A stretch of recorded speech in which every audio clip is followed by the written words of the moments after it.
ফায়ুনাব্বিউকুম বিমা কুনতুম তা'মালুন। সূরাতুল জুমআ। আল্লাহ তাআলা বলেন, দুনিয়ার মধ্যে যা আমল করেছিলা সমস্ত ভালো কাজগুলোকে আল্লাহ তাআলা একটা জান্নাতি পুরুষের রূপ দান করবেন।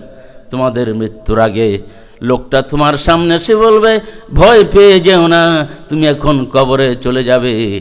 যে দেখো, আমি তোমার বন্ধু, কিয়ামত পর্যন্ত কবরে আমি তোমার সঙ্গী হয়ে থাকবো। আল্লাহ আমাদের এই কিসমত নসিব করেন। আল্লাহ লোকটাকে যখন কবরে নামিয়ে দিবেন, মুনকার নাকিরের প্রশ্নের জবাব দেওয়া শেষ হয়ে যাবে, সহজ হয়ে যাবে। নজর করে দেখবে ওই লোকটা কবরের মধ্যে চলে আসছেন।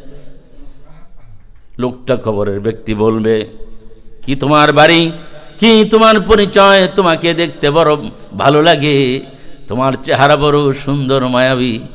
আহারে, আমার এই কবরের ঘরে আমি একা, তুমি নিয়ে আমার বন্ধু হবে, কিয়ামত পর্যন্ত তুমি নিয়ে আমার সাথে থাকবা। লোকটি বলবে, তুমি কি আমাকে ভুলে গেছো? তোমার সালাত, তোমার সিয়াম, তোমার কিয়াম, তোমার সাদাকাত, তোমার ডোনেশন, তোমার ভালো কাজ, তোমার নওয়াফিলগুলোকে আল্লাহ তাআলা জান্নাতের একজন মানুষ বানায়া তোমার খেদমতে পাঠিয়ে দিয়েছেন। তোমার ভয় নাই, ভয় নাই।